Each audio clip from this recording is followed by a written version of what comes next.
amados.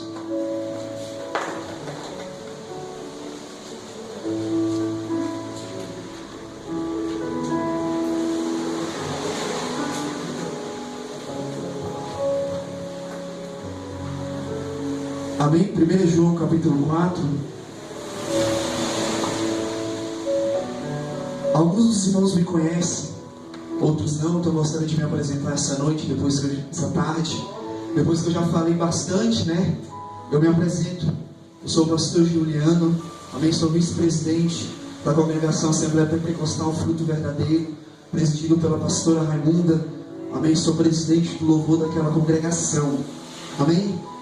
Posso estar falando isso essa tarde, porque agora que vos fala o ministro da palavra de Deus, e eu leio essa palavra em 1 João, para atestar que eu venho aqui como embaixador de Cristo, que essa palavra diz justamente assim: amados, não creais em todo o espírito, mas provai se os espíritos são de Deus, porque já são muitos falsos profetas que se têm levantado neste mundo.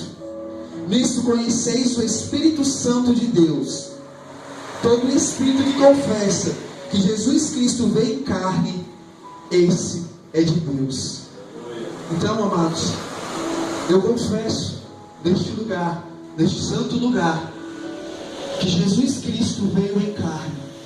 E digo mais, que Ele é o nosso Senhor e Salvador. Aleluia, Deus. Então saibam, amados, que eu estou falando aqui neste lugar da parte de Deus.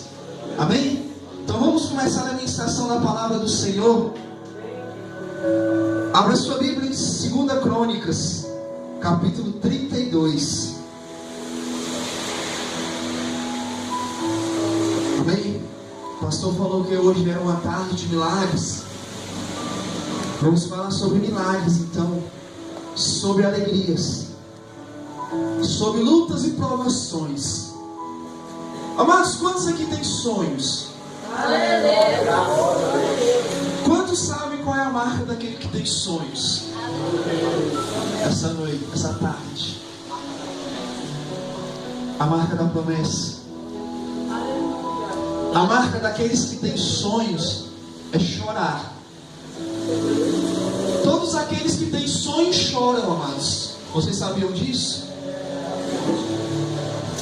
Se você está esperando o seu sonho se concretizar, você chora pela espera dele. Se o seu sonho se concretiza, você chora de alegria. Se ele não se concretiza, você chora também de decepção. Por isso que falam que crente chora. E chora nos pés de Deus. Porque Ele guarda as nossas lágrimas. Ele nos cuida, Ele nos guarda. Por isso, amados, sempre que o seu sonho estiver difícil, estiver pesado, chora. Chora para Deus. Tem aquela canção, né? Quem chora para Deus tem resposta. A primeira resposta é Ele colher as lágrimas. A segunda resposta é Ele te consolar. E a terceira resposta é no tempo dele Ele te responder. Amém? 2 Crônicas capítulo 32 diz assim, ó, título da minha Bíblia: Senaqueribe invade Judá e Deus destrói o seu exército. Olha o perigo que é, amados, invadir Judá. 2 Crônicas capítulo 32. Nós vamos falar sobre o rei Ezequias. Vai chegar nesse momento do reinado do rei Ezequias, que a última ação dele, antes desses acontecimentos, é ele restituir os deveres dos sacerdotes e dos levitas dentro do templo. Depois de toda a luta que Israel e Judá passam, depois das quedas dos seus reis, o rei Ezequias devolve os deveres aos sacerdotes e aos levitas. E o rei Senaqueribe, da Síria, resolve pelejar contra Judá. E nós vamos ver o que Deus fez. Diz assim, versículos 1 e 2: Depois dessas coisas, ou seja, de restituir aos sacerdotes e os levitas os seus deveres e dessa fidelidade, veio Senaqueribe, rei da Síria, e entrou em Judá, e acampou-se contra as cidades fortes, e intentou separá-las para si. Vendo, pois, Ezequias que Senaqueribe vinha, e que os seus rostos eram de guerra contra Jerusalém, teve conselhos com seus príncipes e os seus varões, para que se tampassem as fontes de águas que lhe havia fora da cidade, e eles o ajudaram. Versículo 6. E pôs os oficiais de guerra sobre o povo, e ajuntou-os a si à praça da porta da cidade, e falou-lhes ao coração, dizendo: esforçai-vos e tende bom ânimo, não temais nem vos espanteis por causa do rei da Síria, nem por causa de toda a multidão que está com ele, porque há maior do que está conosco do que o que está com ele. Com ele está o braço de carne, mas conosco o Senhor nosso Deus, para nos ajudar e para guerrear as nossas guerras. E o povo descansou as palavras do rei Ezequias. Aleluia. Ali, amados, acampa-se o rei da Síria com todo o seu exército para pelejar contra Judá. E o povo começa a temer. E Ezequias junta os seus oficiais e os seus varões e toma conselho.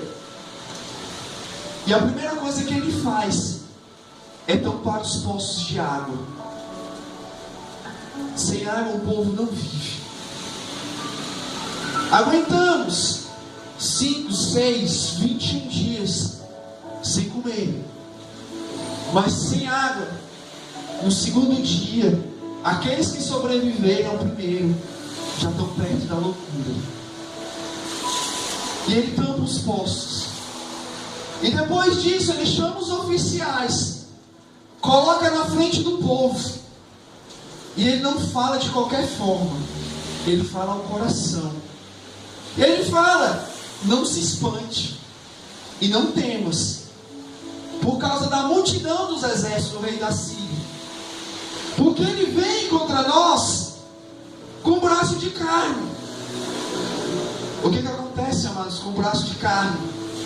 De tanto se esforçar, ele cansa.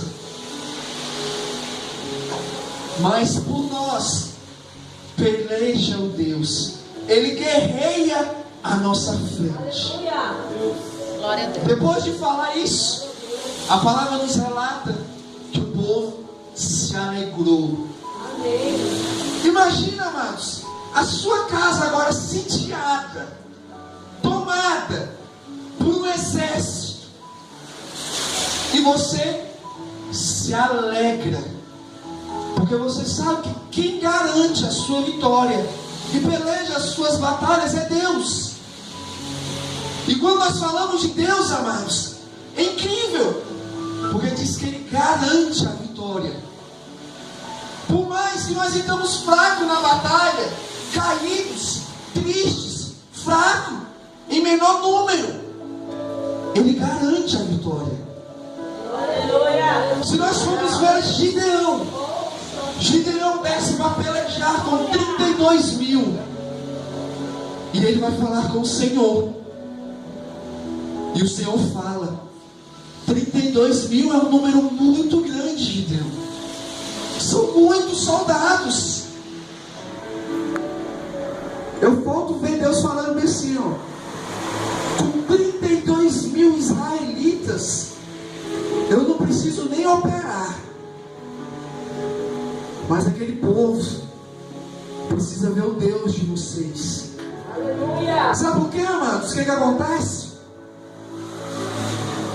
Quando alguém vem nos afrontar, vem nos falar qualquer palavra difícil, eles não param em nós.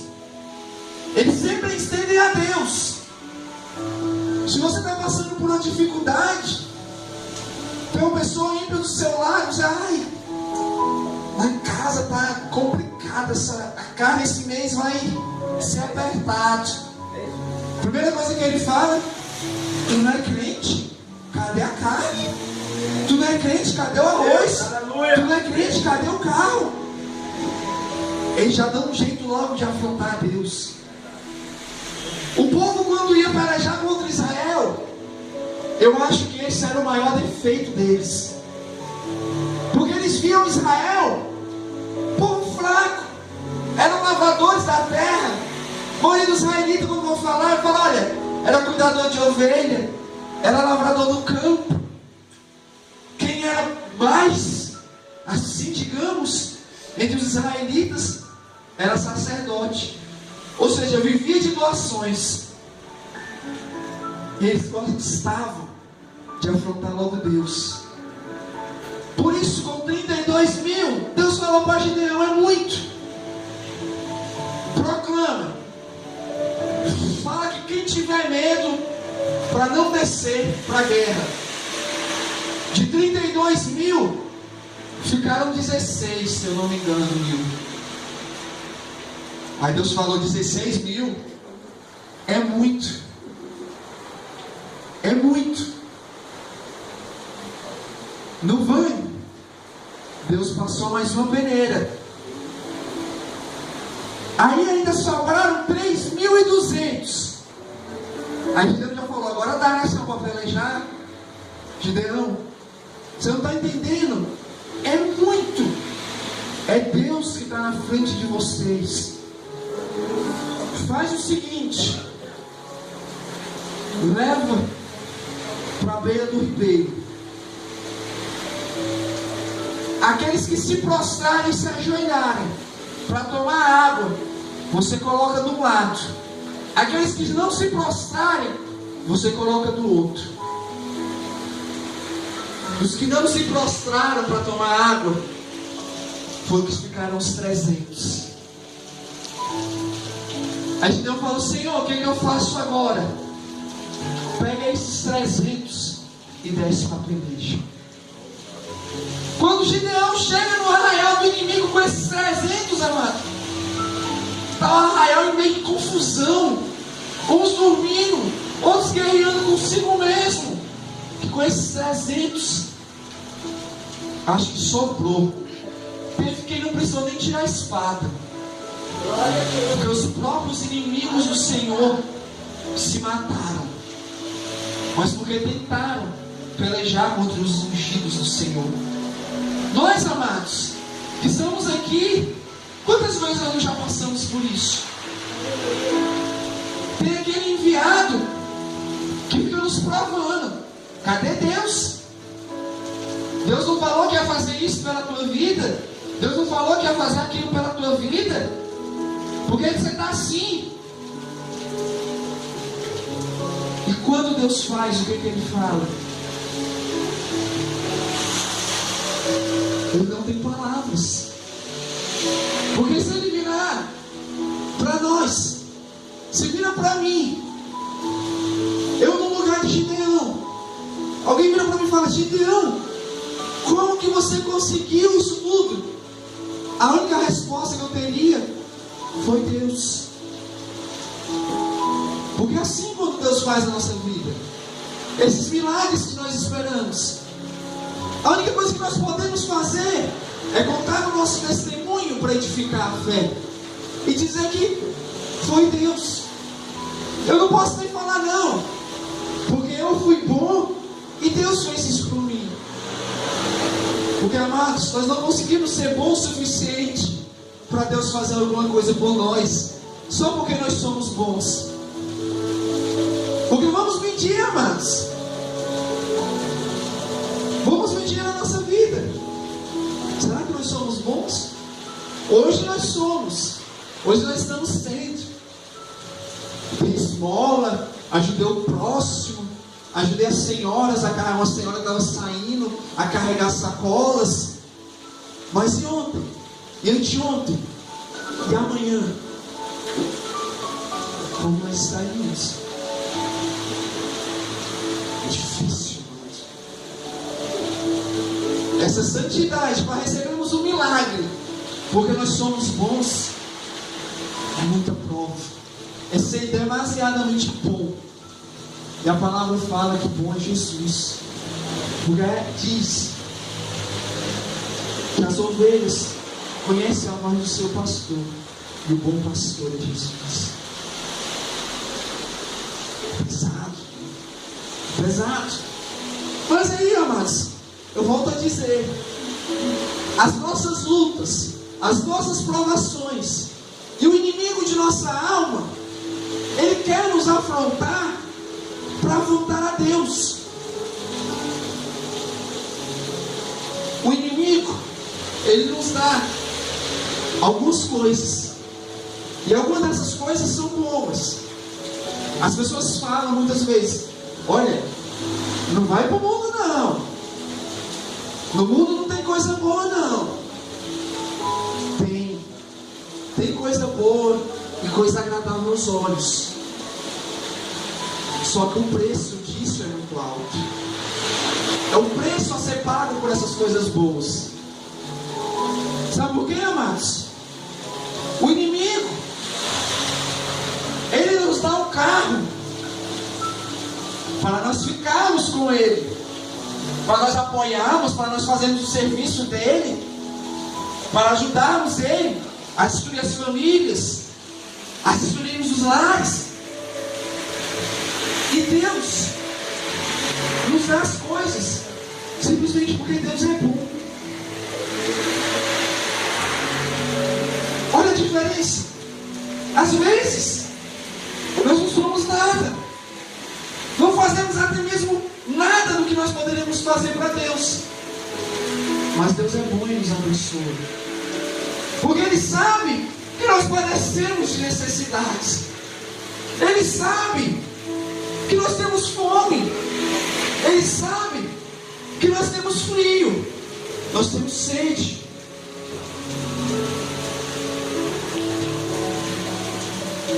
É incrível, amados. Essas terras que ficam secas em grandes temporadas no ano, os agricultores oferecem sacrifício a milhares de deuses diferentes. Os deuses do tempo do Egito, até mesmo, talvez até antes, para mandar chuva, para regar a terra. Quando a palavra do Senhor nos diz que Ele derrama chuva para regar a terra sobre os bons e sobre os maus, Ele não pede nada em troca. Ele envia a chuva da colheita e ponto. Às vezes nós devemos até pensar: nossa, mas Deus faz isso por todos, então eu não preciso ser bom? Não, você não precisa ser bom. Se você levar a bondade, a espiritualidade por uma obrigação ou por um favor, ah não, eu vou para a igreja, eu sou do louvor, eu vou cantar porque Deus vai me abençoar, que eu vou gravar um CD. Não, amados. Talvez nenhum de vocês esteja precisando ouvir essa palavra, mas vocês podem conhecer alguém que esteja precisando de ouvir essa palavra. Talvez a pessoa falou isso e você não sabia nem como responder, mas Deus está te dando uma resposta, porque nós somos bênção e somos canal de bênçãos para as outras pessoas. Aleluia. Nós somos o agir de Deus sobre a terra. Então, eu vou para a igreja, eu vou cantar porque eu vou gravar um CD. Não, você vai para a igreja e você vai louvar a Deus, porque Deus é bom. Porque quando você estava caído, Deus ouviu a sua voz de clamor do mesmo jeito de quando você não cantava, de quando você não tinha recebido a promessa ainda de gravar um CD, de quando você não pregava, Deus ouvia a sua voz do mesmo jeito. Quando você estava lá no mundo, Deus ouvia a sua voz do mesmo jeito. Isso me lembra, amados, de mais um testemunho. Eu passei 10 anos da minha vida desviado do Evangelho. Eu desviei com 15 e voltei aos 25. E uma certa feita na minha vida, eu queria muito dinheiro para ir para uma festa de música eletrônica. E aí não estava longe do meu pagamento, eu não tinha dinheiro, não tinha cartão. Eu comecei a andar para um lado, para o outro na casa, procurava alguma coisa para mexer, alguma coisa que podia vender, para ir para a festa. E meu pai e minha mãe não me davam dinheiro. Até um certo momento meu pai olhou para mim, perguntou o que eu queria. Eu falei, eu queria dinheiro para ir para a festa. Meu pai era presbítero. Ele virou para mim e falou bem assim: você lembra que quando você estava na casa de Deus você tinha tudo? Que muitas das coisas que você tinha você não precisava nem pedir, você não precisava mendigar. Amados, eu carrego isso há no mínimo 8 anos no meu coração. E eu fiquei pensando nisso. E quantos aqui na casa de Deus essa parte não tem coisas que aconteceram na sua vida que você não consegue explicar? Uma coisa que você recebeu, uma coisa que você ganhou, que você queria, uma resposta que de repente você nem fez a pergunta e recebeu. Quantas vezes, amados, eu estou pensando em alguma coisa, em fazer, em como fazer, eu ligo o rádio para escutar as mensagens e o pregador me dá a resposta. Semana passada aconteceu tantas vezes isso comigo que eu fiquei até impressionado. Eu vejo gente, não sei se aqui está acontecendo, não sou contra, profetizando 2015.